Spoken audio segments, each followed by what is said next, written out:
Connaissez-vous ce froid humide si particulier à Strasbourg qui vous glace jusqu'aux os? Ce vent qui souffle depuis le Rhin et qui vous coupe le visage comme une lame de rasoir? Pour la plupart des gens, ce froid n'est qu'une excuse pour s'emmitoufler dans des manteaux épais. Mais pour moi, ce froid a l'odeur de l'argent. Cet air vif et glacial mêlé à l'odeur de la cannelle, de l'anis étoilé, du clou de girofle et du beurre fondu. Je m'appelle Odile Weber, et si vous vous êtes déjà rendu au marché de Noël de Strasbourg, le magnifique Christkindlesmerik, vous ne pouvez pas ne pas me connaître. Je suis la propriétaire du plus grand et du plus brillant stand de pain d'épices, celui qui se trouve juste à l'ombre de la cathédrale, et devant lequel il y a toujours la plus longue file d'attente. Ou plutôt, c'est ce que tout le monde croyait, même mon mari Laurent. Cette histoire n'est pas seulement celle d'une femme trompée. C'est aussi la preuve que la patience, la farine et la vengeance doivent cuire aussi lentement que mes célèbres biscuits. Avant de commencer, si vous aimez la satisfaction que l'on ressent lorsque justice s'est faite, assurez-vous d'être abonné à cette chaîne, car ce que je vais vous raconter n'est pas seulement une histoire de chagrin d'amour, mais aussi la chute d'un empire. Tout a commencé à la fin du mois de novembre de l'année dernière, une semaine seulement avant l'ouverture du marché. Notre stand était situé à l'endroit le plus stratégique de la place de la cathédrale. Cet emplacement appartenait à ma famille depuis 1872. Mon arrière-grand-père Gustave y avait installé son premier étal juste après la fin de la guerre de Prusse. Depuis ce jour, les guerres, les occupations et les crises économiques se sont succédées, mais l'odeur des biscuits au gingembre de la famille Weber n'a jamais disparu de cette place. Ce matin-là, je nettoyais les volets en bois de l'étal. Mes mains, habituées depuis des années, travaillaient sans se soucier de l'eau froide et de la brosse dure. Mon mari Laurent, quant à lui, était à l'intérieur, comme d'habitude, devant sa calculatrice. Laurent, quand je l'ai rencontré pour la première fois, j'ai cru que l'étincelle dans ses yeux était de l'amour pour moi. Mais cette étincelle n'était que la soif qu'il avait pour l'héritage de ma famille, pour l'énorme flux d'argent que rapportait ce stand. Il m'a fallu 30 ans pour le comprendre. Laurent a fermé brusquement le cahier relié en cuir qu'il tenait à la main et s'est approché de moi. Il portait son manteau en cachemire qu'il aimait tant. Moi, je portais un vieux tablier couvert de taches de farine. La différence entre nous ne se trouvait pas seulement dans nos vêtements, mais aussi dans notre vision du monde. Je voyais la pâte, lui ne voyait que les chiffres. Odile, dit-il d'une voix faussement compatissante. Je connaissais ce ton chaque fois qu'il voulait obtenir quelque chose à son avantage, sa voix devenait aussi douce que du velours. Tu vas être très fatigué cette année, je vois que tes mains ne sont plus aussi rapides qu'avant. Tes rhumatismes te font souffrir, n'est-ce pas? Je posai la brosse que je tenais à la main et le regardai. J'avais 60 ans, mais je ne me sentais pas fatiguée. Au contraire, lorsque mon four était allumé et que la pâte frappait le plan de travail, l'énergie d'une jeune fille de 20 ans coulait dans mes veines. Je vais bien, Laurent, répondis-je laconiquement. Je suis comme d'habitude, Noël et c'est mon remède, tu le sais bien. Je vis qu'il levait les yeux au ciel et détournait légèrement la tête. Tu es têtu, dit-il. Je pense seulement à toi, ma chérie. Rester debout pendant des heures dans ce froid. Tu ne te souviens pas de ce qu'a dit le médecin? Tu dois te reposer. Au lieu d'être en vitrine, tu devrais te concentrer sur la gestion. Tu devrais rester dans les coulisses. En coulisses. Ces mots me donnèrent un nœud à l'estomac. Dans notre métier, en coulisses signifiait mourir. Les clients voulaient devoir Odile Weber. Ils voulaient savoir que la main qui leur donnait les biscuits était celle qui les avait préparés. Les touristes prenaient des photos avec moi, les habitants me demandaient comment j'allais. J'étais la mascotte de ce marché, son âme. Me pousser en coulisses revenait à détruire l'âme du stand. Laurent, dis-je, espérant qu'il comprenne le sérieux de ma voix. Je suis là, je suis debout, et cette saison, comme toujours, je serai à la tête du stand. Maintenant, siapamo, de compatonnembe. Il n'a rien dit, il a juste souri. Mais c'était un sourire froid, qui n'atteignait pas ses yeux et restait suspendu au coin de ses lèvres. Il a sorti son téléphone de sa poche, a vérifié un message et a dit « D'accord, d'accord, Odile, comme tu veux, mais j'ai engagé quelqu'un pour t'aider. Quelqu'un de jeune et d'énergique. Il fera le travail difficile et toi, tu resteras simplement là. Tu resteras juste là, comme un objet décoratif, comme ces poupées mécaniques représentant le Père Noël dans les vitrines. » Avant que j'aie eu le temps de protester, il désigna la jeune fille qui marchait vers nous depuis l'autre bout de la place. La voilà, elle s'appelle Chloé. Elle a fait des études de marketing à la Sorbonne, mais sa famille est originaire de Strasbourg. Elle va nous aider à moderniser notre entreprise. Ah, je tournai la tête pour la regarder. Chloé, une fille d'une vingtaine d'années, aux cheveux blonds tombant sur ses épaules, à la police qui semblait défier le froid strasbourgeois. La façon dont son manteau épousait son corps, l'assurance de sa démarche. Elle ne ressemblait pas à quelqu'un qui allait travailler derrière un comptoir de biscuits au gingembre. Elle aurait plutôt été à sa place dans les vitrines des restaurants chics que Laurent affectionne tant. Quand elle s'approcha de nous, un parfum floral et lourd se répandit dans l'air. Un parfum artificiel qui couvrait l'odeur sacrée de cannelle de mon stand. Bonjour, Madame Weber, dit-il. Sa voix ressemblait à un tintement de pièces de monnaie. Votre mari m'a tellement parlé de vous, la légendaire Odile. Mais ne vous inquiétez pas, cette année, je vais alléger votre charge de travail. Laurent, enfin, Monsieur Weber m'a parlé de ses idées visionnaires. Il veut rajeunir la marque. Rajeunir la marque demandai-je en fronçant les sourcils. Notre marque, c'est la tradition, jeune fille. Nous ne vendons pas de la jeunesse, mais de l'expérience. Laurent intervint immédiatement, posant sa main sur l'épaule de Chloé avec une aisance un peu trop grande. Odile, je t'en prie, Chloé va juste nous aider, les réseaux sociaux, les nouveaux emballages. Nous devons nous adapter à notre époque. Nos concurrents ne dorment pas. Regarde, le chocolatier d'en face a fait un tabac sur Instagram. Et nous utilisons toujours les boîtes en fer de ton grand-père. Ces boîtes sont le symbole de cette ville ai-je crié. Ma voix a résonné dans la place. Quelques touristes se sont retournés pour nous regarder. J'étais gênée, mais ma colère l'emportait. Laurent m'a pris par le bras et m'a entraînée derrière le stand. À l'ombre, son masque était tombé. Le gentil mari avait disparu, remplacé par un commerçant impitoyable. Écoute-moi, Odile, m'a-t-il dit d'un ton sifflant. C'est mon intelligence financière qui fait tourner cette entreprise. Toi, tu ne sais que pétrir la pâte. Tu ne comprends rien à l'argent ni au marketing. Tu as vieilli, accepte-le, ton visage a vieilli, les gens veulent du sang neuf, de l'énergie. Chloé va redonner vie à ce stand. Tu vas t'asseoir dans ton coin et accepter que tu es en âge de jouer avec tes petits-enfants. Sinon… Sinon quoi demandai-je, le souffle coupé. Sinon, je devrais te protéger contre toi-même, répondit-il. À ce moment-là, je ne compris pas tout à fait la menace contenue dans cette phrase. Me protéger contre moi-même, une phrase diabolique, sous des apparences innocentes. Ce soir-là, nous sommes rentrés à la maison sans dire un mot. Laurent s'est couché tôt, ou du moins, c'est ce qu'il a dit. Quant à moi, je me suis assise dans la cuisine. J'ai pris le vieux livre de recettes usé que m'avait laissé ma grand-mère. Les bords des pages étaient brûlés, recouverts de taches de farine et de graisse. Ce livre était le livre sacré de notre famille. Les recettes qu'il contenait n'était donc pas seulement un mélange de farine et de sucre, mais un guide pour survivre. Il y avait dans ces pages une force que Laurent ignorait, que Chloé ne pourrait jamais comprendre et que j'avais moi-même oubliée à ce moment-là. Laurent ne me voyait que comme un outil de production, une machine vieillissante, rouillée et qui devait être remplacée. Chloé était le nouveau modèle qui allait prendre ma place, mais il se trompait. Il se trompait lourdement. Le lendemain, le marché a officiellement ouvert ses portes. Les cloches de la cathédrale sonnaient, les lumières du sapin géant clignotaient. Notre stand était bondé comme d'habitude. Mais cette fois-ci, il y avait une différence. Chloé était au premier plan du comptoir. Elle portait une version modernisée, un peu plus décolletée et un peu plus moulante, du costume traditionnel alsacien que je portais depuis des années. Laurent lui souriait comme s'il servait une reine. Quant à moi, j'étais reléguée à l'arrière pour faire la vaisselle. L'un des clients, Monsieur Gagnon, un vieil homme qui venait depuis des années, s'approcha du comptoir. Où est Odile demanda-t-il. Je veux qu'elle me serve mes biscuits. Laurent s'est immédiatement interposé. Odile est un peu indisposée cette année, Monsieur Gagnon. C'est Chloé qui s'occupe de vous désormais. Regardez, voici notre nouvelle gamme. Nous proposons également des options moins sucrées et sans gluten. Monsieur Gagnon regarda Chloé avec méfiance, puis me fit signe de la main, alors que je me tenais debout, la tête baissée, à l'arrière. En me faisant signe, je vis dans ses yeux une expression de pitié. À ce moment-là, je sentis quelque chose se briser dans mon cœur. Ce n'était pas une fracture comme du verre, mais une fracture plus profonde, comme de l'os. Mais vous savez, quand un os se brise, il redevient plus solide qu'avant. Ce jour-là, j'ai observé Laurent et Chloé chuchoter, glousser et s'échanger des regards furtifs.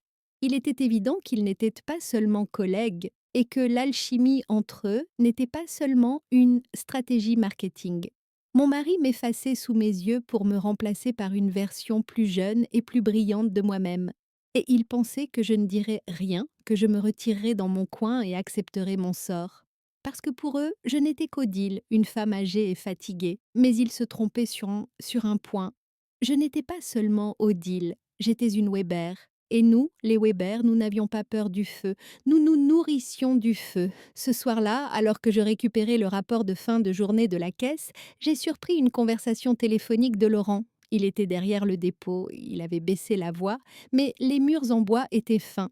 Ne t'inquiète pas, ma chérie, disait-il, c'est la dernière année. L'année prochaine, le nom du stand changera. Que penses-tu de Les saveurs de Chloé? Oui, on s'occupera du droit successoral, cette vieille folle ne comprend rien à rien. Dès qu'elle aura signé, tout sera réglé. Mon sang se glaça. Il ne voulait pas seulement me remplacer, il voulait aussi effacer le nom de ma famille, mon enseigne centenaire. Cette vieille folle, hein? Elle ne comprend rien, hein? Je posai doucement le sac de farine que je tenais dans mes mains. Mes mains tremblaient, mais pas de peur, ni de colère. C'était un sentiment tout autre. C'était comme si ma température corporelle avait chuté de 10 degrés et que de l'eau glacée coulait dans mes veines à la place du sang. À ce moment-là, je me suis souvenue d'une note dans le vieux livre de recettes de la cuisine. Une note écrite à la main par mon grand-père. Le secret du gingembre réside dans son piquant. Le sucre ne fait que le masquer, mais son véritable pouvoir réside dans son piquant. Laurent voulait jouer, Chloé voulait prendre ma place. Très bien, je leur donnerai ce qu'ils voulaient, mais pas comme ils l'imaginaient. Si vous avez déjà été pris à la légère dans votre vie, mis au placard et étiqueté bon à rien, vous me comprendrez très bien, car ce n'est pas seulement mon combat, c'est notre combat. Et croyez-moi, cet hiver allait être encore plus froid à Strasbourg. Surtout pour Laurent. Alors, comment allais-je, moi, cette vieille folle, faire face à un jeune génie du marketing et à mon mari rusé? Je n'avais pas encore réalisé quelle était ma plus grande arme, mais cette arme était cachée dans les archives poussiéreuses de la mairie dans un document datant de 1872. Et lorsque ce document fut découvert, même le coûteux manteau en cachemire de Laurent ne put le protéger de la tempête qui s'annonçait. Le moment le plus dangereux pour une femme n'est pas celui où elle crie. Le moment le plus dangereux est celui où nous nous taisons, sourions et acquiesçons alors que nous savons que notre interlocuteur ment. Ce soir-là, après avoir entendu Laurent dire « vieille folle », j'ai pris ma décision en regardant le plafond de notre chambre. Je jouerai le rôle de la vieille femme impuissante qu'ils attendaient. S'ils me considéraient comme une idiote, je leur offrirai la meilleure performance d'idiote au monde. Car un ennemi baisse sa garde lorsqu'il croit que son adversaire est faible. Et Laurent avait baissé sa garde comme jamais auparavant. Le lendemain matin, lorsque je suis entrée dans la cuisine, il y avait non seulement une odeur de café, mais aussi un parfum lourd et poudré. Ma belle-mère, Madame Weber, ou, comme je la surnommais intérieurement, la reine des abeilles. Bien qu'elle fût âgée de plus de 70 ans, elle faisait toujours partie des figures incontournables de la société strasbourgeoise, avec ses colliers de perles et sa coiffure impeccable. Elle ne m'avait jamais aimée. À ses yeux, j'étais une simple ouvrière qui manipulait de la pâte, tandis que son fils était un prince. Laurent et sa mère chuchotaient à table. Ils se sont tus lorsqu'ils m'ont vue. Laurent a rapidement fermé sa tablette. Bonjour Odile, dit ma belle-mère d'une voix glaciale. J'ai entendu dire que nous ne te verrions pas beaucoup au stand cette année. Laurent m'a dit que ta santé se détériorait. C'est dommage. Mais toutes les bonnes choses ont une fin, n'est-ce pas? Je tirai ma chaise et m'assis lentement. Je ralentis délibérément mes mouvements. Je laissai ma main trembler légèrement tandis que je tenais ma tasse de café. Ces petits détails nourrissaient leur arrogance. Oui, dis-je d'une voix légèrement enrouée. Tu as raison, Anne. J'ai très mal au dos. Laurent a peut-être raison. Il est peut-être temps de se reposer. Je vis Laurent et sa mère se regarder dans les yeux, partager ce regard triomphant. Ils avaient attrapé le poisson. Ils pensaient que j'avais mordu à l'hameçon. C'est une excellente décision, ma chérie, dit Laurent en me prenant la main. Sa main était froide et moite. J'ai tout prévu pour toi. Notre avocat, Monsieur Giroux, viendra aujourd'hui. Il s'agit juste de quelques formalités pour que tu cèdes temporairement tes pouvoirs de gestion. Ainsi, pendant que tu te reposeras à la maison, je m'occuperai des factures et autres pour ne pas te fatiguer. Une cession temporaire des pouvoirs. Bien sûr, il pensait que je ne savais pas que ce mot signifiait éternel dans le jargon juridique. Bien sûr, Laurent, ai-je répondu, comme tu veux. À ce moment-là, s'ils avaient regardé attentivement, ils auraient pu voir la lueur froide dans mes yeux. Mais ils ne regardaient pas. Ils étaient uniquement concentrés sur leur victoire. Je voudrais faire une petite remarque à ce stade. Avez-vous déjà été obligé de partager un repas avec des personnes qui vous sourient en face mais qui vous poignardent dans le dos? Si vous savez à quel point il est difficile de réprimer cette nausée, cette colère, alors vous êtes au bon endroit. Cette histoire est pour vous. Après le petit déjeuner, j'ai quitté la maison en disant que j'allais chez le médecin, mais je ne me suis pas rendue à l'hôpital. Je me suis dirigée vers le cœur de Strasbourg, l'hôtel de ville. Le temps était plombé et il neigeait légèrement. J'ai relevé le col de mon manteau et j'ai marché d'un pas rapide vers la place. Lorsque j'ai franchi les lourdes portes en bois de l'hôtel de ville, l'odeur de mon enfance m'a envahi les narines. Papier vieux, encre et poussière. Marcel, qui travaillait aux archives, a ajusté ses lunettes en me voyant. Marcel et moi étions amis depuis l'école primaire. Il était la mémoire de cette ville. Il savait tout, qui possédait quoi, où se trouvaient les terrains de chacun. Odile, dit-il avec surprise, que fais-tu ici à cette heure-ci? Tu ne devrais pas être au marché de Noël? Je dois vérifier quelque chose, Marcel, lui ai-je répondu d'un ton grave qui l'a fait taire. Des archives datant de 1872. La licence de marché de mon arrière-arrière-grand-père, Gustave Weber. Mais n'est pas ma habitude, mais ça m'embête. Marcel fronça les sourcils, mais ne posa pas de questions. M'emmena dans l'arrière-boutique où se trouvaient les étagères poussiéreuses. Après plusieurs minutes de recherche, il posa lourdement un énorme registre relié en cuir sur la table. Il tourna les pages, encore et encore, puis posa finalement son doigt sur une page jaunie. Voilà, dit-il. Mes yeux parcoururent les lignes. Le texte était écrit à la main, en ancien français. Et voilà, la phrase magique que je cherchais était là. Une expression latine, intuitu personae. Qu'est-ce que cela signifie, Marcel? Demandai-je, même si je connaissais déjà la réponse. Marcel sourit. Cela signifie, Odile, que cette licence est un droit strictement lié à la personne. Elle est donc réservée à Gustave Weber et à ses héritières de sang. Elle ne peut être ni cédée, ni vendue, ni louée. Si le titulaire de la licence n'est pas personnellement à la tête de l'entreprise, la licence est annulée. Donc, ai-je complété sa phrase? Si je ne suis pas là, le stand n'existe plus. Je ne peux décrire les feux d'artifice qui ont éclaté en moi. Le plan de Laurent était de me mettre à l'écart et de gérer le stand avec Chloé. Mais ce qu'il ignorait, c'est que l'existence de ce stand dépendait de ma présence. En me renvoyant de ce stand, ils allaient en fait tuer la poule aux œufs d'or. Puis-je avoir une copie de ce document? Ai-je demandé. Bien sûr, a répondu Marcel. Il m'a jeté un regard en faisant la photocopie. Il y a un problème, Odile? Ça concerne Laurent? Pas encore, Marcel, ai-je répondu en pliant le papier et en le glissant dans le compartiment secret de mon sac. Mais ça ne saurait tarder. Et ce papier, c'est ma police d'assurance. En sortant de la mairie, je me sentais 10 ans plus jeune. La neige me fouettait le visage, mais je n'avais plus froid. Le document dans mon sac me réchauffait. Quand je suis rentrée à la maison, Laurent et l'avocat étaient dans le salon. La table était couverte de documents. Chloé était là aussi, assise dans le fauteuil dans le coin, regardant les designs du nouveau logo, pas sur sa tablette. Quand ils m'ont vue, ils se sont tous levés. Ah, tu es là, dit Laurent. Monsieur Giroud t'attendait. Juste quelques signatures. L'avocat a poussé un gros dossier vers moi. Madame Weber, a-t-il dit d'un ton officiel. Voici une procuration qui donne à votre mari, monsieur Laurent, le contrôle administratif et financier total de l'entreprise. En raison de votre état de santé, je l'interrompis. Je pris le dossier, le soupesai, puis j'adoptai l'expression innocente et fatiguée d'une vieille femme. Ah, bien sûr, dis-je. J'ai oublié mes lunettes à l'étage, je ne peux même pas lire, mais je fais confiance à Laurent. Tout ce qu'il dit est juste. Je pris le stylo. Je regardai l'éclat dans les yeux de Laurent, je vis qu'il retenait son souffle. Je vis Chloé se pencher en avant avec enthousiasme. Et j'ai signé. Oui, vous avez bien entendu. J'ai signé. Pourquoi? Pourquoi ai-je signé mon arrêt de mort? Parce qu'un chasseur ne referme pas le piège avant d'être sûr que sa proie est bien prise. Je devais leur donner ce qu'ils voulaient pour qu'ils commettent des erreurs encore plus graves. Cette signature allait nourrir leur arrogance. Ils allaient se croire victorieux, invulnérables. Et c'est justement quand on se croit invulnérable qu'on commet le plus d'erreurs. Après avoir signé, Laurent était presque en larmes de joie. Il m'a serré dans ses bras. Merci Odile, m'a-t-il dit. Tu peux te reposer maintenant. Nous nous occupons de tout. En disant nous, il souriait à Chloé, par-dessus son épaule. Ce soir-là, seule dans ma chambre, j'ai ressorti le vieux document de mon sac et je l'ai caressé. Laurent avait peut-être pris le contrôle de l'entreprise.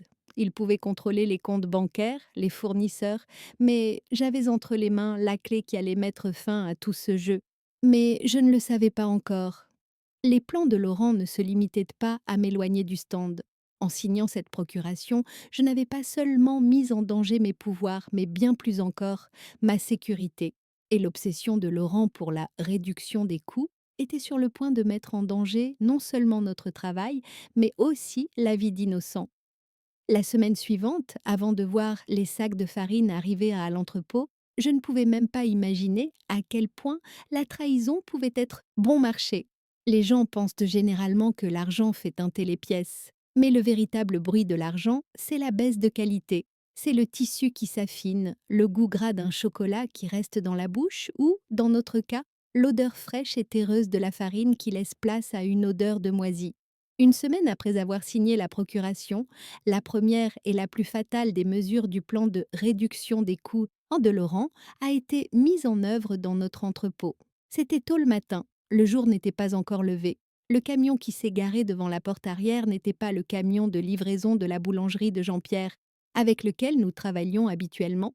C'était un minibus blanc rouillé dont la plaque d'immatriculation était recouverte de boue et qui ne portait aucun logo sur les côtés. Au volant se trouvait un homme à l'air sinistre avec lequel Laurent discutait à voix basse. Je regardais la scène en entr'ouvrant légèrement le rideau de la fenêtre de la cuisine. Laurent et Chloé transportaient les cartons et les sacs à l'intérieur avec enthousiasme, comme s'ils transportaient un trésor. Mais je reconnaissais ces sacs. Un boulanger reconnaît la qualité d'un sac de farine rien qu'à son aspect. Ce n'était pas de la farine d'Alsace de qualité, c'était de la farine morte, grise, humide, probablement oubliée dans un entrepôt. Une fois qu'ils furent entrés et que Laurent eut remis une enveloppe au chauffeur du minibus, je descendis à l'entrepôt. Laurent et Chloé étaient en haut, dans le bureau, et discutaient en riant du bénéfice qu'ils allaient réaliser. Avec cette opération, nous avons réduit les coûts de 60%, Chloé, disait Laurent. Odile a payé une fortune à ses fournisseurs hors de prix pendant des années. Quelle idiote! En bas, dans la pénombre, je me suis approchée des sacs empilés. L'odeur qui m'a frappée m'a donné la nausée, de l'humidité et une légère odeur aigre. J'ai ouvert un sac. La farine s'agglomérait entre mes doigts. J'ai plongé la main dans ma poche et j'ai sorti l'arme secrète de cette vieille femme que Laurent considérait comme nulle en technologie, mon smartphone. J'ai examiné les étiquettes sur les sacs. La date de péremption était effacée sur la plupart d'entre eux, mais sur l'un d'eux, celui qui était resté dans un coin, la date était encore lisible. Elle remontait à exactement 18 mois. Je l'ai photographié. J'ai photographié le numéro de série du sac. J'ai cherché la facture, mais Laurent l'avait probablement mise sous clé dans la caisse. Ce n'était pas grave. La farine elle-même était la meilleure preuve. À ce moment-là, j'ai entendu des bruits de pas dans l'escalier. J'ai rapidement mis le téléphone dans ma poche et j'ai fait semblant d'essuyer les bocaux sur l'étagère avec un chiffon. Chloé est entrée. Elle portait à nouveau sa tenue de travail, moderne. Elle a sursauté en me voyant. « Que faites-vous ici, Odile ?» demanda-t-elle d'un ton sceptique. Je regardais les vieux pots de confiture, ai-je répondu d'une voix tremblante. Peut-être que mes petits-enfants les voudront. Chloé a levé les yeux au ciel. Ne touchez pas à ces sacs, s'il vous plaît. Ce sont des importations spéciales. Monsieur Laurent est très sensible à ce sujet. Ces farines dis-je avec une curiosité naïve. Elles ont une odeur un peu étrange, Chloé. Êtes-vous sûre qu'elles sont fraîches? Chloé a ri. Un rire méprisant, venimeux. Votre odorat s'est affaibli avec l'âge, Odile. C'est une farine spéciale, fermentée de qualité supérieure. Elle est très populaire en ce moment. Mais comment pourriez-vous le savoir? Vous vivez encore au 19e siècle. Tu as raison, dis-je en baissant la tête. Je ne comprends rien aux nouvelles modes. Regarder ce qui se passait dans la cuisine ce jour-là, c'était comme regarder un accident de la route au ralenti. Chloé versa la farine avariée dans les grands mixeurs. Elle paniqua lorsque la pâte prit une couleur grise, mais Laurent intervint immédiatement. Ajoute plus de gingembre, plus de cannelle, ça va foncer la couleur et masquer le goût, personne ne remarquera rien. Sous mes yeux, il mélangeait l'héritage de 150. En de notre famille a un poison noyé dans les épices. Une voix en moi voulait crier: Arrêtez, arrêtez ce mixeur, jetez cette pâte à la poubelle. Parce que j'étais un maître. Donner de la mauvaise nourriture aux gens allait à l'encontre de ma nature. Mais ensuite, je me suis souvenu de ce que Laurent avait dit à l'avocat au téléphone la veille. En cas de problème, c'est Odile qui est toujours responsable sur le papier en tant que directrice de production. Je ne suis que son conseiller financier. Ils allaient faire de moi le bouc émissaire. Si j'intervenais maintenant, ils diraient: Odile a tout gâché, Odile a tout raté. La seule façon de les prendre en flagrant délit était de laisser ces biscuits être exposés en vitrine. Ce fut la décision la plus difficile de ma vie. D'un côté, des clients cieux innocents, de l'autre, mon mari qui voulait me détruire. Mais j'ai pris une précaution. Je suis sortie de la cuisine et je me suis rendue directement dans le salon, dans le champ de la caméra. Je suis restée assise là pendant des heures, mes aiguilles à tricoter à la main. Les enregistrements prouveraient que je n'avais pas mis les pieds dans la cuisine ce jour-là, que je n'avais même pas touché la pâte. Vers le soir, l'odeur familière des biscuits cuits s'est répandue dans la maison. Mais en dessous, il y avait cette odeur métallique et âcre que seul un maître pâtissier peut reconnaître. Chloé et Laurent ont fièrement emballé des plateaux remplis de biscuits nouvelle génération. Laurent s'est approché de moi, un biscuit chaud à la main. Tu veux goûter, Odile? Regarde, c'est beaucoup moins cher et ça a l'air délicieux, contrairement à à ton ancienne recette. Je regardais le biscuit, le glaçage brillait, mais je savais qu'il était pourri à l'intérieur. Non, Laurent, ai-je répondu. J'ai un peu mal au ventre, mangez-les vous-même. Ils n'en ont pas mangé. Bien sûr qu'ils n'en ont pas mangé. Ils ont emballé leur propre poison pour le vendre, mais ils n'en ont pas mis dans leur bouche. Le lendemain matin, c'était le jour le plus chargé du marché de Noël. Une file d'attente s'était formée devant le stand. Laurent empilait l'argent dans la caisse, tandis que Chloé, dans son costume décolleté, tendait les biscuits. Quant à moi, j'étais assis sur un banc un peu plus loin, emmitouflé dans mon épais manteau, une tasse de thé chaud à la main, et je les observais. Le premier client, un petit enfant, a pris une grosse bouchée de biscuits. Sa mère souriait. Laurent souriait. La caisse enregistreuse tintait. À ce moment-là, j'ai sorti mon téléphone de ma poche et j'ai noté dans mon agenda 4 décembre. Le service empoisonné avait commencé. La tempête approchait. Et cette fois, ce n'était pas de la neige qui allait tomber du ciel, mais des plaintes. Laurent pensait avoir réduit les coûts, mais en réalité le prix à payer serait plus élevé que tous les chiffres de sa calculatrice. Comment savoir qu'une catastrophe approche? Au bruit du tonnerre? Non. Dans le monde moderne, la catastrophe arrive avec une notification sonore. Bip bip. Puis une autre. Puis 10, puis 100. Ce jour-là, assis sur le banc derrière le stand, j'ai compris lorsque l'écran du dernier modèle de téléphone que Chloé ne lâchait pas a commencé à clignoter comme un sapin de Noël. L'invité attendu était arrivé. Pendant les 3 jours qui ont suivi le 4 décembre, Laurent et Chloé étaient ivres de victoire. La caisse était pleine à craquer. Les gens se bousculaient pour acheter ces biscuits toxiques. Laurent me disait à chaque occasion: tu vois, Odile, les gens n'achètent pas la qualité, ils achètent la marque. Tu as dépensé de l'argent pour rien pendant des années, se vantait-il. Je tricotais tranquillement, en souriant simplement, car je savais qu'il fallait du temps pour qu'une graine toxique germe. Les crampes d'estomac ne commencent pas tout de suite, elles progressent insidieusement. Et cet après-midi-là, à 14h30 précisément, le premier domino est tombé. Chloé a pâli en regardant son téléphone. Même son fond de teint impeccable ne pouvait cacher les gouttes de sueur froide qui perlaient sur son front. Laurent, dit-elle d'une voix tremblante, il se passe quelque chose sur Instagram. Laurent a arrêté de compter l'argent. Qu'est-ce qui se passe? Une influenceuse a encore publié quelque chose? Non, répondit Chloé dans un murmure. Quelqu'un a vomi et a partagé la photo avec le hashtag WeberZeri. Laurent rit. Un rire nerveux. Allons, un enfant a trop mangé. N'exagère pas. Mais il n'exagérait pas. En 5 minutes, non seulement un enfant, mais aussi un groupe en excursion scolaire, 2 groupes de touristes et un blogueur gastronomique local ont partagé la même plainte. Vomissements, forte fièvre, violentes crampes d'estomac. Les sites d'information locaux de Strasbourg avaient déjà publié le titre suivant: Scandale alimentaire au marché de Noël. Le stand Weber a envoyé des gens à l'hôpital. L'atmosphère de la place a changé en un instant. Les joyeuses musiques de Noël ont été remplacées par le bruit des sirènes qui se rapprochaient de plus en plus. Pas une, ni deux, mais 3 ambulances. Et juste derrière elles, des voitures de police avec leurs gyrophares bleus et le minibus gris portant l'inscription Contrôle alimentaire. L'expression arrogante sur le visage de Laurent s'est effacée. Elle a laissé place à une peur pure. Mais cette peur n'était pas celle du regret, c'était la peur d'être pris. Il s'est tourné vers moi. J'ai vu dans ses yeux qu'il calculait rapidement le moment où il a décidé de me sacrifier. Les agents et les policiers ont traversé la foule pour atteindre le stand. À leur tête se trouvait Madame Dubois, connue pour être l'inspectrice la plus sévère de la municipalité de Strasbourg.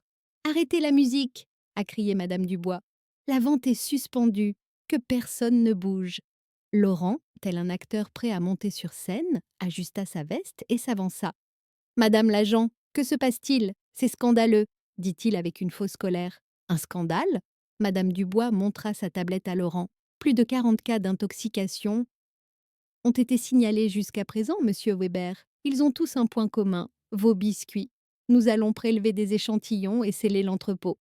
Et c'est à ce moment-là que Laurent mit son plan à exécution.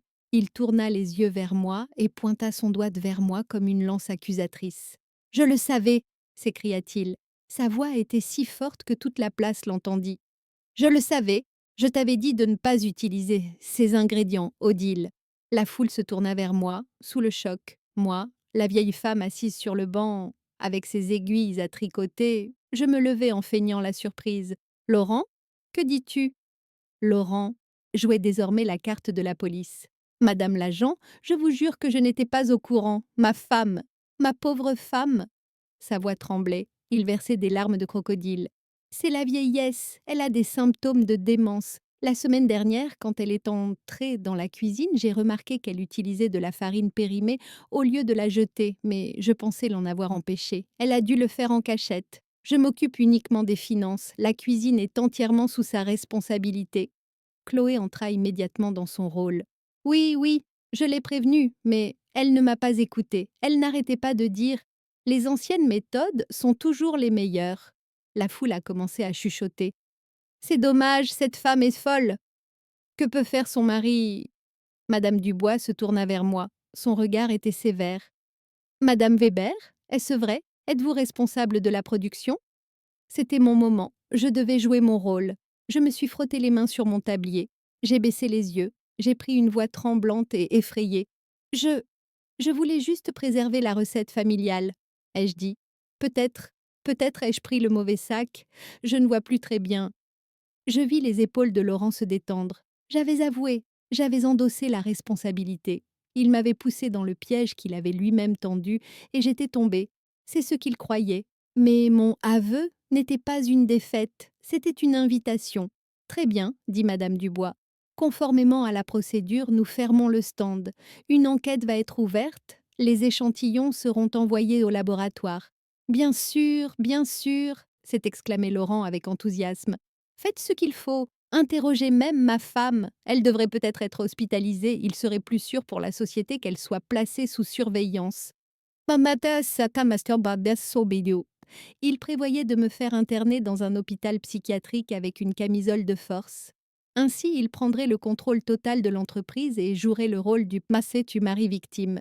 Alors que les policiers nous encerclaient, Laurent se pencha vers moi et me murmura à l'oreille, d'une voix que moi seule pouvais entendre. « Je suis désolée, Odile. Je t'avais dit de prendre ta retraite. Tu as choisi d'apprendre à la dure. » Je l'ai regardé, j'ai essuyé les larmes dans mes yeux, et j'ai souri intérieurement. « La manière forte, Laurent ?» me suis-je dit. « Tu n'en es qu'au début. La véritable ascension commence maintenant, car en me rejetant la faute, il avait commis sa plus grande erreur. Il m'avait fait passer pour responsable de production dans les registres officiels. » C'était vrai. Mais il avait oublié une chose. Je n'étais pas dans la cuisine ce jour-là. Et ce n'était pas seulement ma parole qui le prouvait, mais la technologie elle-même. De plus, ce droit de propriété, auquel il accordait tant d'importance, Ah, ce document municipal. Alors qu'on me faisait monter dans la voiture de police, j'ai aperçu un visage familier dans la foule rassemblée sur la place. Marcel, des archives municipales. Il m'a fait un petit signe de tête, presque imperceptible. Le jeu n'était pas terminé. Il ne faisait que commencer. Laurent pensait m'avoir mis échec et mat, mais en réalité, il n'avait pris qu'un pion. La reine et c'était toujours en jeu. Une table en métal froid, une lampe fluorescente qui bourdonnait au-dessus de ma tête et, en face de moi, un jeune policier qui me regardait avec pitié. Les salles d'interrogatoire sont conçues pour rabaisser les gens. Mais ils avaient oublié une chose. J'étais une femme qui avait passé 40 ans devant des fours à 250 degrés. Un peu de métal froid ne pouvait pas m'effrayer.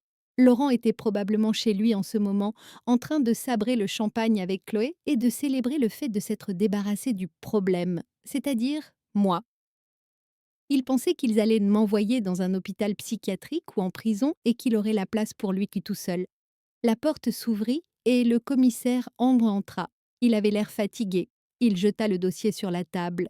Madame Weber, dit-il en soupirant, votre situation est difficile. Votre mari a fait une déposition. Il a dit que vous n'étiez pas, comment dire, que vous n'étiez pas en pleine possession de vos facultés mentales, que vous ne saviez pas reconnaître les produits périmés et que vous n'écoutiez pas les avertissements. 40 personnes sont à l'hôpital. Cela pourrait aller au-delà d'une accusation de blessures involontaires. Je baissai la tête. Je laissai tomber mes épaules. Alors, je vais aller en prison, monsieur le commissaire demandai-je d'une voix tremblante. Probablement, a répondu Henri. Ou dans une clinique. Votre avocat n'est toujours pas arrivé? Il est là, dit une voix grave depuis l'entrée. La personne qui entra était Jean-Luc, l'un des avocats pénalistes les plus redoutables de Strasbourg, un ancien client. Mais ce n'était pas le timide avocat d'entreprise engagé par Laurent. Jean-Luc était mon arme secrète. Jean-Luc s'assit à côté de moi, et à ce moment-là, le décor changea. Je redressai les épaules. J'effaçai l'expression de surprise et de peur de mon visage. Je sortis mes lunettes de mon sac, les mis et regardai le commissaire Henri droit dans les yeux. Le changement soudain dans mon regard fit reculer le commissaire sur sa chaise. Commissaire Henri, ai-je dit. Ma voix n'était plus tremblante, elle était désormais d'acier. Ce n'est pas une blessure par négligence. Ce dossier devrait s'intituler Mise en danger délibérée de la santé humaine et escroquerie aggravée. Le commissaire regarda Jean-Luc avec étonnement. Que se passe-t-il? La partie est terminée, Henri, dis-je. Je tendis la main sous la table et posai la tablette apportée par Jean-Luc au milieu de la table. Mon mari dit que je suis sénile, n'est-ce pas? Que je confonds les dates? Regardez. Je lance la vidéo. Date 3 décembre. Lieu le salon de notre maison. L'angle de la caméra était large. Laurent et Chloé étaient assis sur le canapé. Le son était d'une clarté cristalline. Laurent, ça sent un peu le vinaigre, Chloé, et c'est gris. Chloé. Ils ne remarqueront rien, chérie. On mettra 2 fois plus de gingembre et de cannelle. Ça masquera l'odeur. Avec ce coup, on fera 300% de bénéfices. Laurent. Et si quelqu'un tombe malade? Chloé. Il y a Odile. Elle est responsable de la production. Si quelque chose arrive, on fera porter le chapeau à cette vieille. De toute façon, tout le monde dit qu'elle est sénile. Le commissaire Henri était bouche bée. J'ai arrêté la vidéo. Puis j'ai fait défiler la galerie. J'ai ouvert la photo du sac de farine gris et moisi. La date était claire, 18 mm auparavant. Et juste à côté, la photo du moment où ce sac est entré dans l'entrepôt. La date et l'heure étaient indiquées. Je n'ai même pas mis les pièces dans la cuisine ce jour-là. Commissaire, dis-je calmement. Voici l'enregistrement de la caméra de sécurité, horodatée, qui montre que j'ai tricoté dans le salon toute la journée. Seuls Laurent et Chloé sont entrés dans la cuisine. Le silence dans la pièce était comme le calme avant la tempête. Le commissaire Henri repassait en boucle dans sa tête l'aveu qu'il avait vu dans la vidéo. On va faire porter le chapeau à ce vieux fou. C'est, dit Henri, la voix tremblante de colère. C'est un crime prémédité. Ces gens ont osé empoisonner des enfants juste pour de l'argent. Exactement, dit l'avocat Jean-Luc. Et ma cliente, Odile Weber, a risqué sa liberté pour rassembler des preuves afin de révéler ce complot. Le commissaire se leva d'un bond. Rassemblez l'équipe. Nous arrêtons immédiatement Laurent Weber et cette femme. Attendez. Ma voix était si autoritaire que le commissaire s'est figé dans l'embrasure de la porte.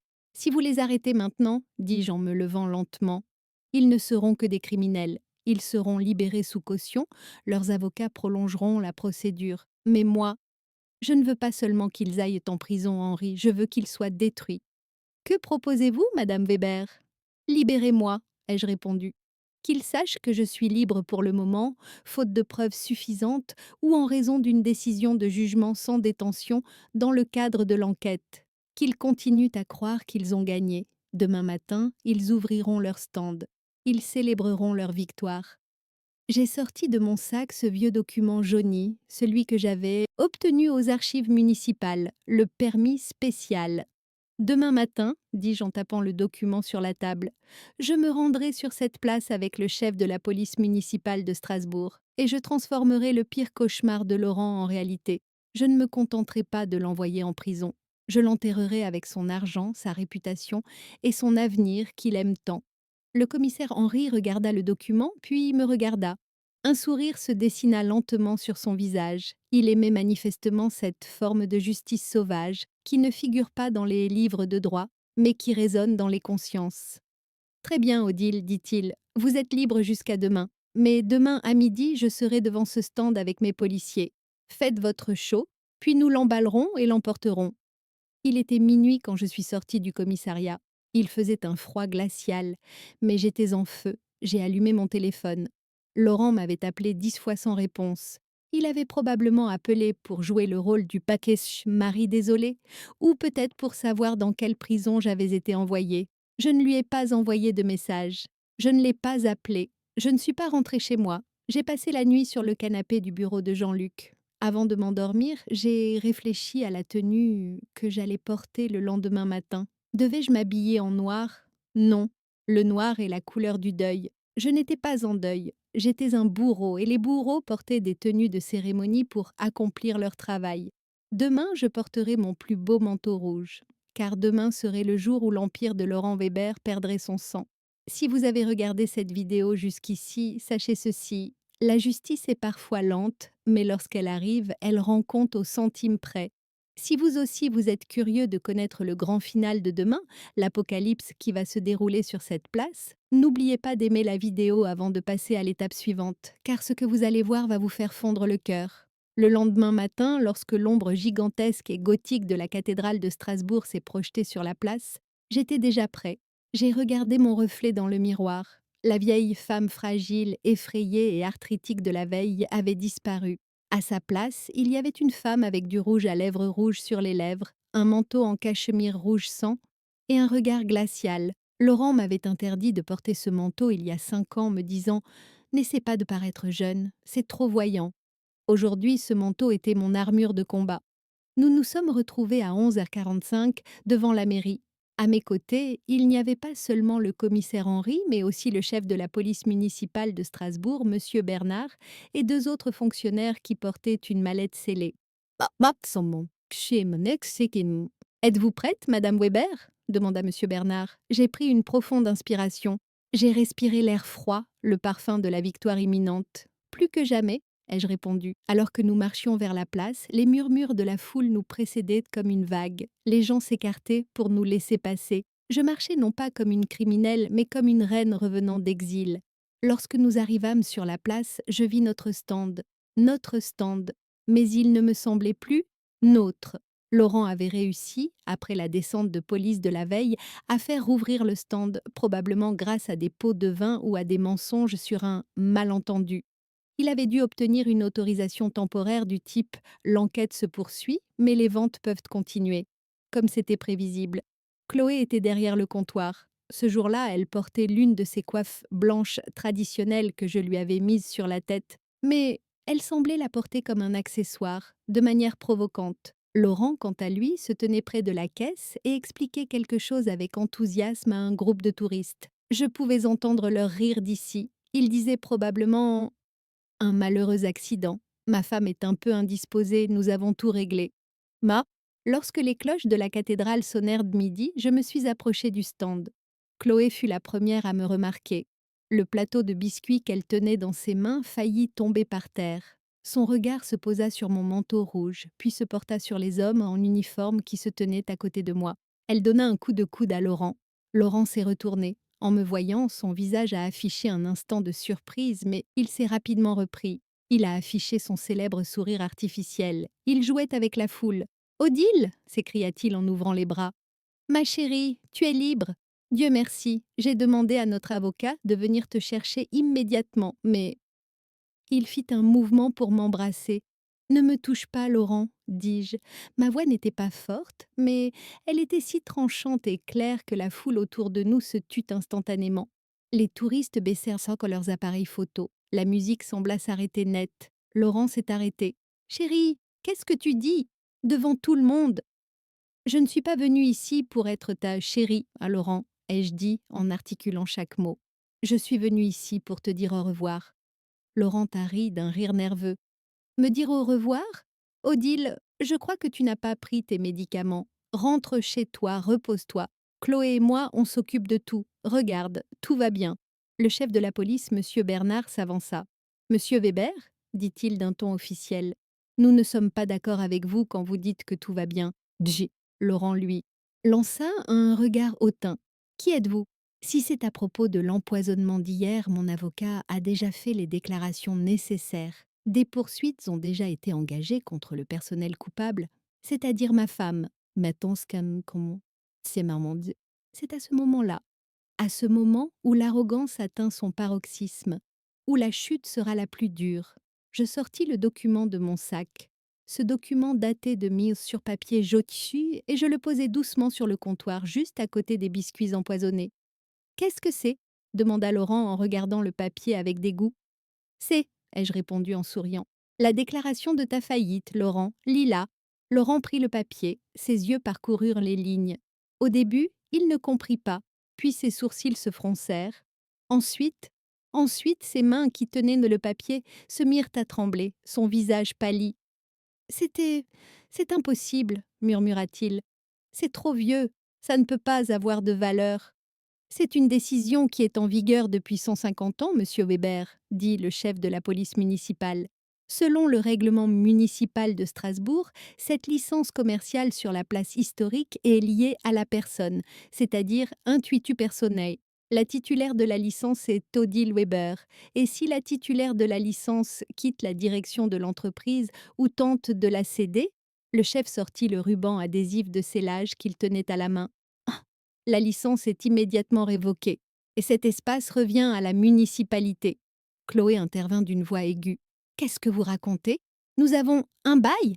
La société est au nom de Laurent.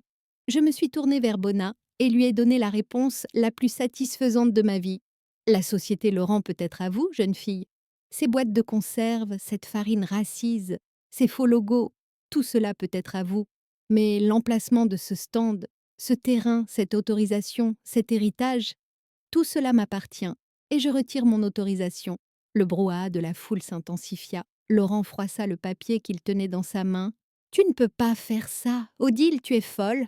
C'est notre revenu, tout ce que nous avons. Non, Laurent, dis-je en faisant un pas vers lui. C'est ton revenu, tout ce que tu as, tout ce que j'ai, c'était mon honneur, que tu as essayé de détruire avec tes biscuits empoisonnés. Le chef de la police donna son signal. Débarrassez-vous-en, immédiatement, maintenant.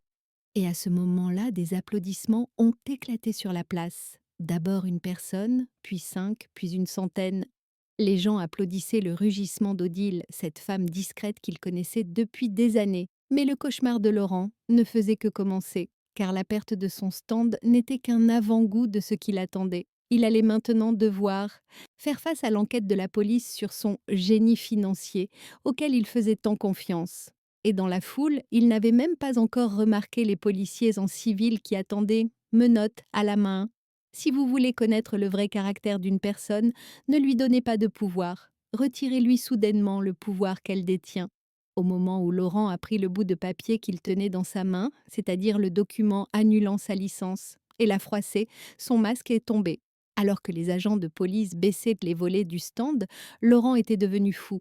Il criait, proférait des menaces, disait qu'il allait appeler le maire, mais personne ne l'écoutait.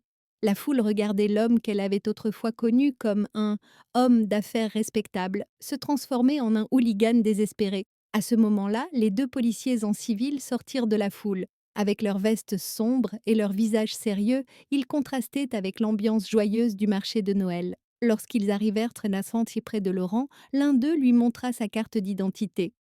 Laurent Weber demanda le policier. Brigade financière de Strasbourg. Vous êtes recherché pour escroquerie aggravée, faux et usage de faux, et mise en danger de la santé publique. Le visage de Laurent devint livide. La brigade financière?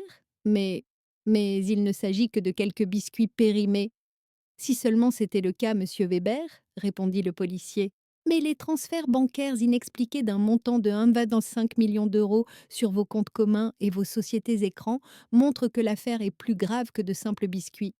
Ce fut la goutte d'eau qui fit déborder le vase pour Chloé. Jusqu'alors accrochée au bras de Laurent, les yeux remplis de larmes, cette fidèle amante se transforma soudain en une chatte sauvage. Elle repoussa Laurent. Quelle société écran cria-t-elle. Tu m'avais dit que tout était légal. Tu m'avais dit que cet argent venait d'un héritage. Laurent se tourna vers elle et lui lança tais-toi, Chloé. Mais Chloé ne s'arrêta pas. Elle se tourna vers les policiers. Monsieur l'agent, je ne suis qu'une employée. C'est lui qui m'a embauchée. C'est lui qui a commandé les ingrédients. C'est lui qui m'a forcée à utiliser de la farine périmée. C'est même lui qui a planifié notre calomnie contre Madame Odile. Je vous jure que je vais tout raconter. Ah, le doux et ironique cycle de la trahison. Mon mari essayait de vendre la femme qu'il avait utilisée pour me tromper afin de retrouver sa liberté, mais elle l'avait déjà vendue depuis longtemps. Si vous avez déjà poussé un profond soupir en disant « justice est faite », vous comprenez ce que je ressens en ce moment. Regardez la vidéo jusqu'à la fin pour ne pas manquer ce moment, car la dernière action de Laurent va vous choquer. Lorsque les policiers ont passé les menottes métalliques autour des poignets de Laurent, la place était silencieuse. Le clic des menottes semblait plus fort que les cloches de la cathédrale. Laurent m'a regardé alors qu'on l'emmenait dans le fourgon de police. Ses yeux étaient remplis de haine, mais derrière se cachait une profonde supplication. « Odile !» a-t-il crié. « Tu peux arrêter, l'entreprise est à toi. Si je coule, tu coules aussi. Tu diras qu'on a dépensé cet argent ensemble, sauve-moi. » Il pensait encore pouvoir me contrôler en me menaçant, en me faisant peur.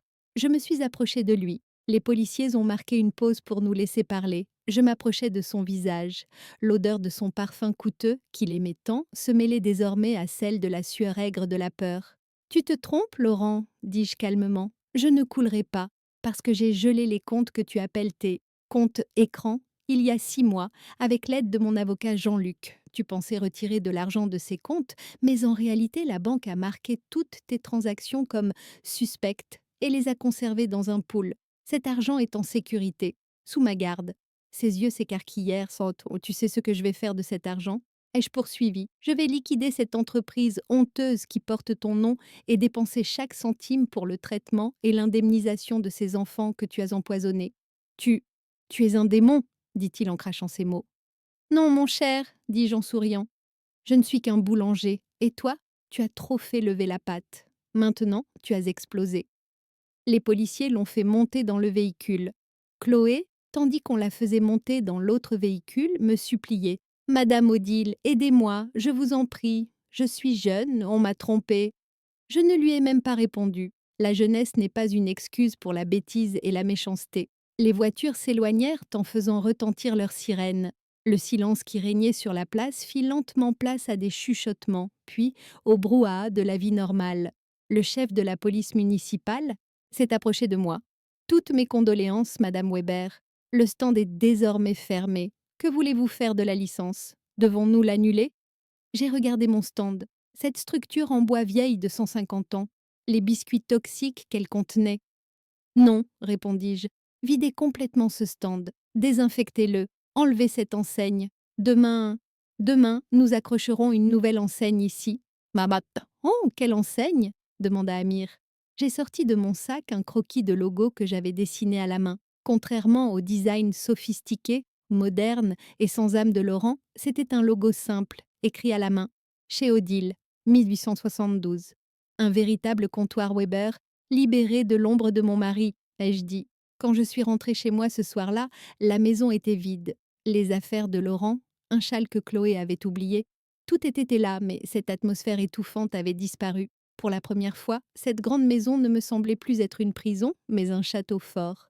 Je suis entrée dans la cuisine, je me suis fait un café, et mon téléphone a sonné. C'était Jean-Luc.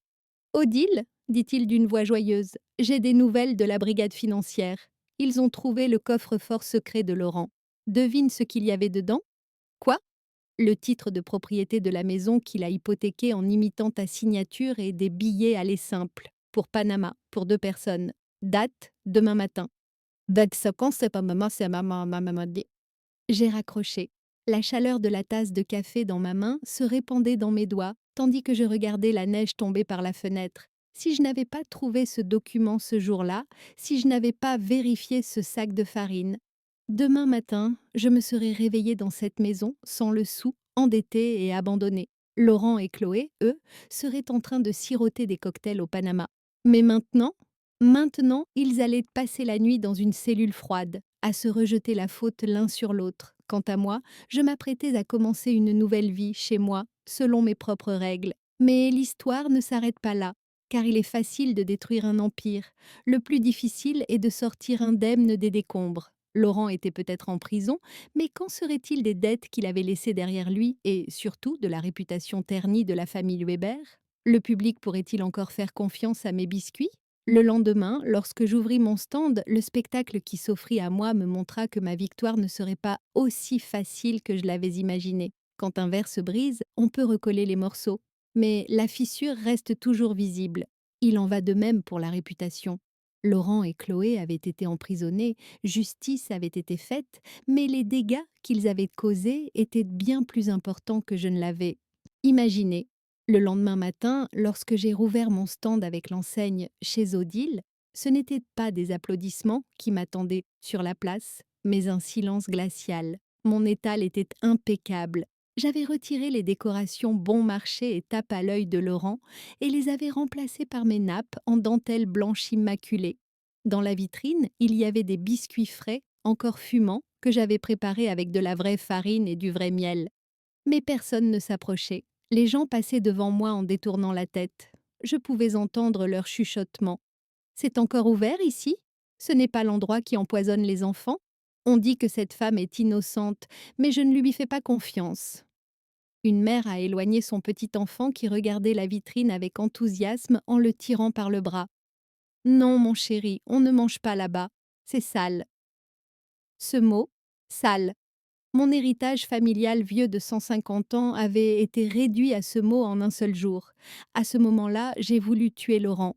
Je voulais le sortir de prison et l'étrangler de mes propres mains. Il ne m'avait pas seulement volé mon argent, il avait sali mon nom de famille. Les heures passaient hantent. C'était midi. Je n'avais pas vendu un seul biscuit. Le chef des agents de police, Bernard, s'est approché de moi et m'a regardé avec compassion. Peut-être que vous ne devriez pas ouvrir cette année, Madame Weber? Les gens mettent du temps à oublier. Non, ai-je répondu. Si je ferme maintenant, je resterai coupable pour toujours. Sannation. Et à ce moment-là, j'ai pris une décision. Il ne suffisait pas de dire aux gens que j'étais innocente. Je devais leur prouver. Et le langage d'un boulanger, ce ne sont pas les mots, mais les odeurs. J'ai déplacé le petit four derrière le comptoir vers la rue. Oui, c'était difficile dans le froid, mais c'était nécessaire. J'ai installé un grand comptoir en marbre à l'avant. Et j'ai commencé le spectacle. J'ai ouvert le sac de manière à ce que tout le monde puisse le voir. Un nuage de poussière blanche s'est répandu dans l'air. J'ai cassé les œufs, un par un, avec des gestes exagérés. J'ai versé le miel comme une cascade dorée. Le son sourd produit par l'anis étoilé et la cannelle que je broyais dans le mortier a couvert le brouhaha de la place. Peu à peu, cette odeur envoûtante a commencé à se répandre. La danse chaleureuse et invitante du beurre et des épices, une chaleur qui transperçait l'air froid de Strasbourg. Les gens se sont arrêtés, ils ont levé le nez.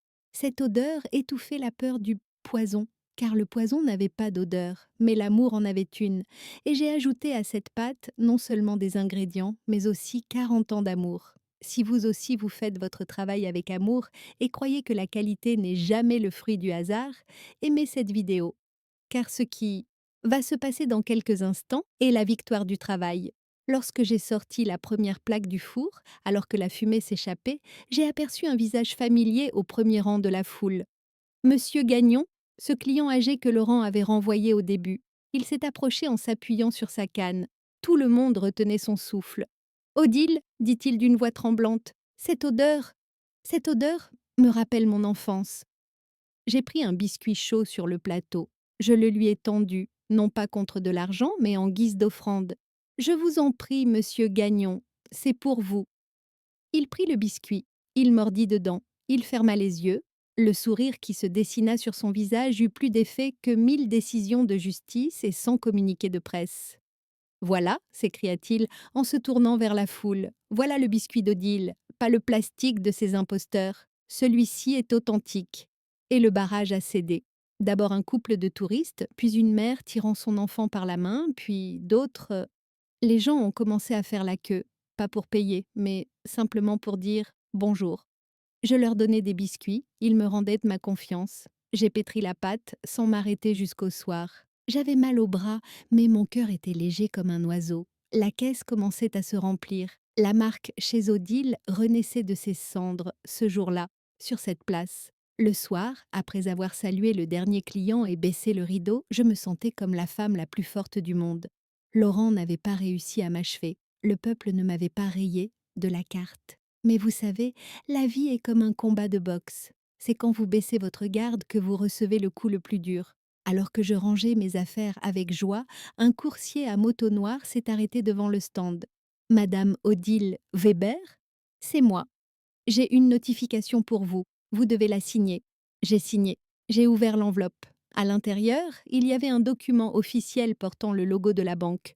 Au fur et à mesure que je lisais, tout le sentiment de victoire que j'avais éprouvé ce jour-là a laissé place à une sensation de crampe glaciale dans mon estomac. Mes mains ont commencé à trembler. Le papier disait ceci. Madame Odile Weber, votre époux, Laurent Weber, a contracté un emprunt de 3 000 d'euros auprès de l'établissement financier Global Credit au nom de la société Weber Guida Ltd, en mettant en gage les actions de la société et votre résidence familiale. Cet emprunt est arrivé à échéance et est en défaut de paiement. Conformément au contrat, si la dette n'est pas remboursée dans les 48 heures, la vente des biens hypothéqués sera lancée par voie d'exécution forcée. 3 millions d'euros. Avant que les fonds des comptes écrans ne soient gelés, Laurent avait contracté un énorme crédit auprès d'une banque qui n'était guère mieux qu'un usurier. Et il avait donné comme garantie sa société, c'est-à-dire moi et notre maison. L'argent que j'avais gelé sur les comptes suspects devait servir à indemniser les victimes. Tout ce qui me restait, c'était le chiffre d'affaires du jour. J'avais 48 heures. Soit je trouvais 3 millions d'euros, soit je perdais ma licence vieille de 150 ans et la maison où j'étais née et où j'avais grandi. Laurent avait fait sa dernière blague depuis sa cellule de prison. Et cette blague n'avait rien de drôle. J'ai mis le papier dans ma poche. J'ai regardé l'énorme sapin de Noël sur la place. Les lumières étaient floues parce que j'avais les yeux remplis de larmes. Mais je n'ai pas pleuré. Une idée m'est venue à l'esprit. Une idée folle, risquée et peut-être impossible, mais personne n'est plus créatif qu'une femme qui n'a plus rien à perdre. Laurent avait peut-être hypothéqué mon passé, mais mon avenir, jamais.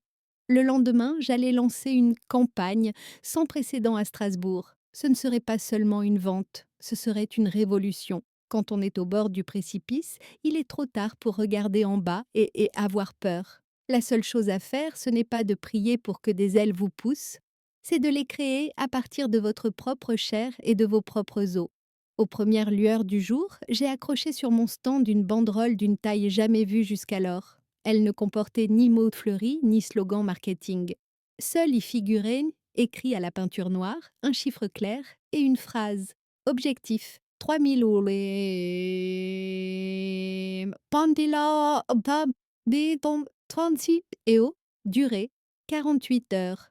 Soit nous sauvons notre héritage, soit nous le livrons aux banques. C'était le pari le plus fou jamais vu dans l'histoire de Strasbourg. Au lieu de cacher la dette dans laquelle Laurent m'avait plongée, j'en avais fait ma plus grande arme. Je n'avais pas honte, car ce n'était pas ma faute. Et le peuple aimait les victimes, mais il aimait encore plus les combattants. Lorsque la foule s'est rassemblée sur la place, je suis montée sur l'étal. Oui, à 60 ans, vêtue d'un manteau rouge, je suis montée sur l'étal. « Écoutez !» ai-je crié. Ma voix ne tremblait pas. Mon mari a vendu ce stand, cette maison et vos souvenirs à une banque. Il me reste 40 heures. Les directeurs de la banque se frottent les mains en attendant que cette enseigne soit retirée. Allons-nous leur donner ce plaisir? Des non ont fusé dans la foule. Alors, ai-je dit en brandissant la boîte métallique dorée et numérotée que je tenais dans ma main, j'ai une proposition à vous faire.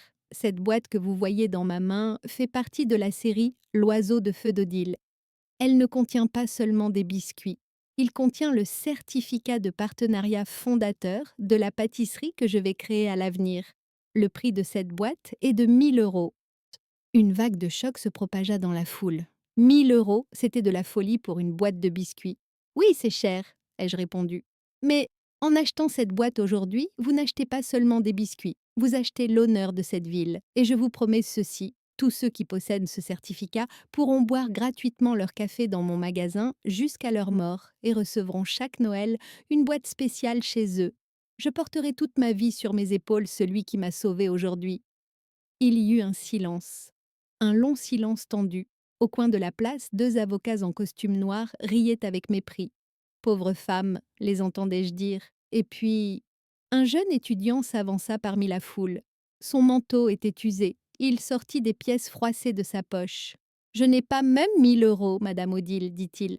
Mais j'ai 50 euros. Ça compte? J'avais les larmes aux yeux. Oui, mon garçon, ai-je répondu. Tes 50 euros valent plus que leurs millions. Ce fut l'étincelle.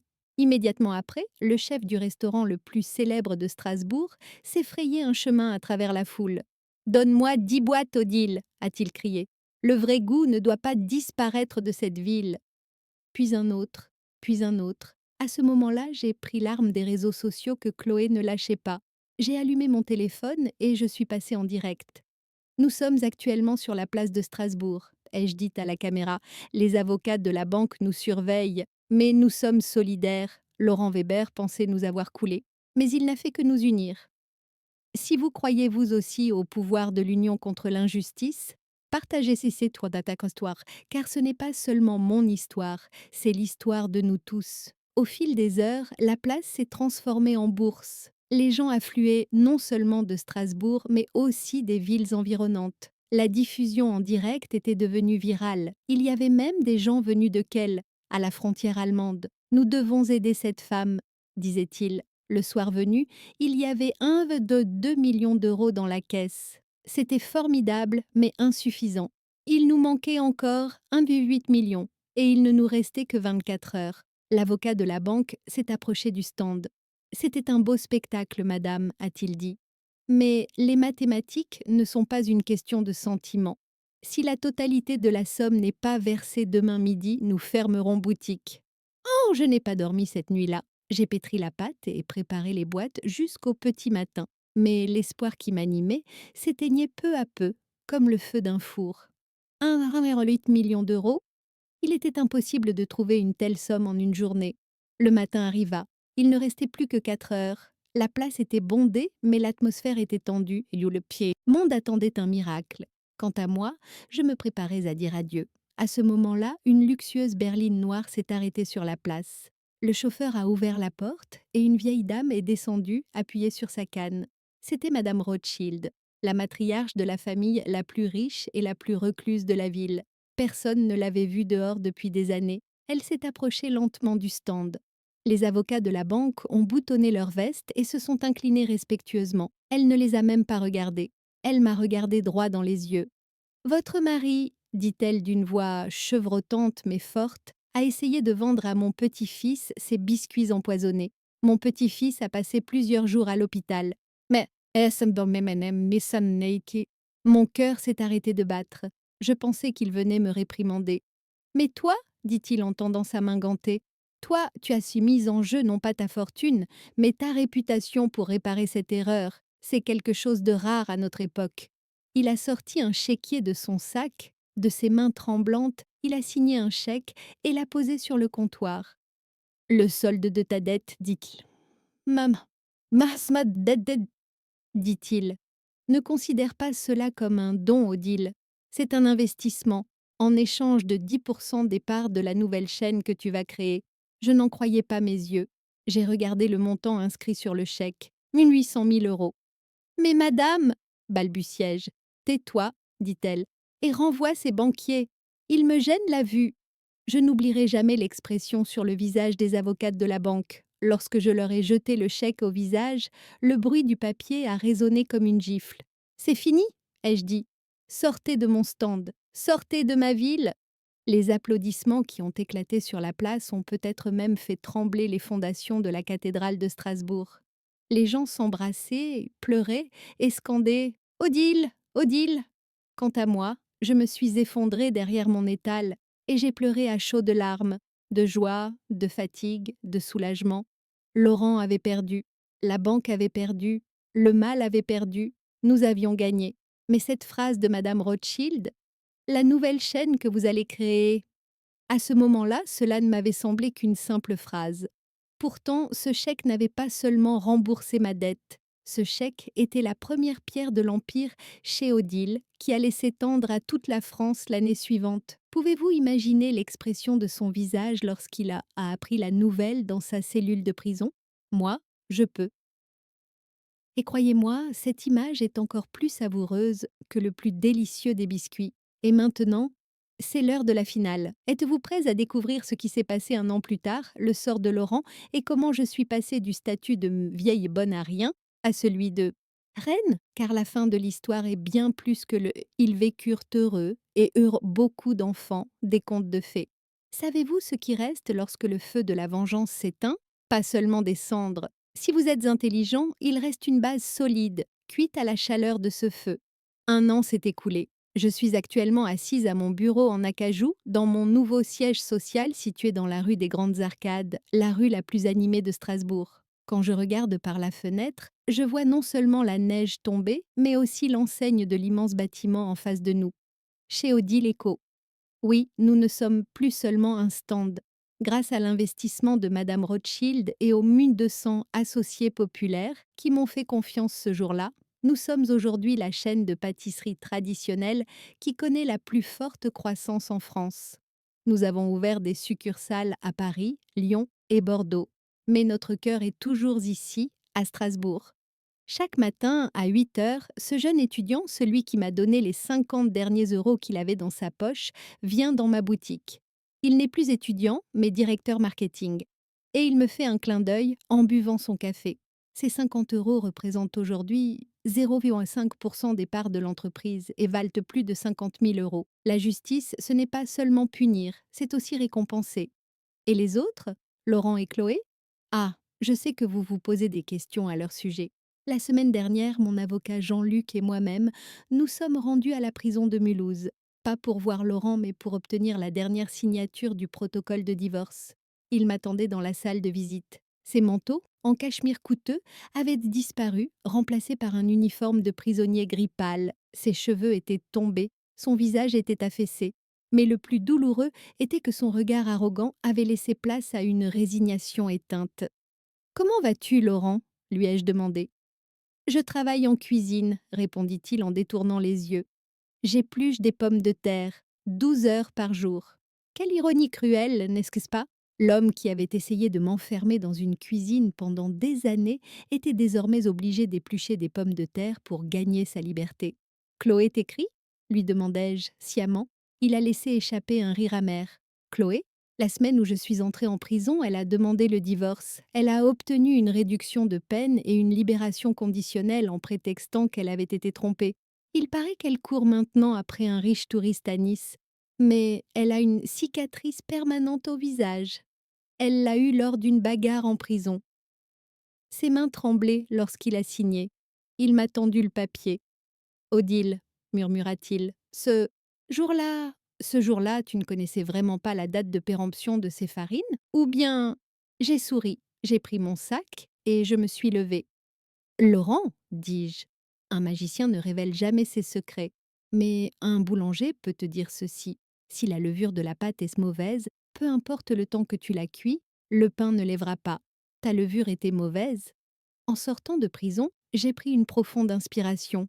Il faisait froid, mais je n'avais plus froid. Je suis maintenant à l'automne de ma vie, mais je me sens comme au printemps. Laurent pensait que j'étais vieux, fini, mais je savais que le vin s'améliore avec l'âge, que la pâte s'embellit en reposant. Pourquoi ai-je raconté cette histoire? Pas seulement parce que j'ai battu mon mari. Pas seulement parce que je suis riche, je vous ai raconté cette histoire parce que vous êtes peut-être vous aussi sous-estimé par certains. Peut-être que certains vous disent: tu n'y arriveras pas, tu es trop vieux, tu ne comprends pas. Peut-être êtes-vous en proie à une trahison, une dette ou une crise. Je n'ai qu'un seul conseil à vous donner: ne les croyez pas. Puissez votre force là où ils vous ont frappé. Transformez votre silence en arme, votre patience en stratégie. Et surtout, ne doutez jamais, jamais de votre valeur. Je m'appelle Odile Weber. Je n'ai pas seulement fait des biscuits, j'ai réécrit mon destin. Et croyez-moi, cette nouvelle recette est bien meilleure que l'ancienne. Si cette histoire vous a donné envie, ne serait-ce qu'un instant de vous dire: moi aussi je peux le faire, abonnez-vous à la chaîne et partagez cette vidéo avec vos proches. Qui sait, peut-être que quelqu'un a justement besoin de cet espoir en ce moment. À bientôt pour la prochaine histoire. Au revoir.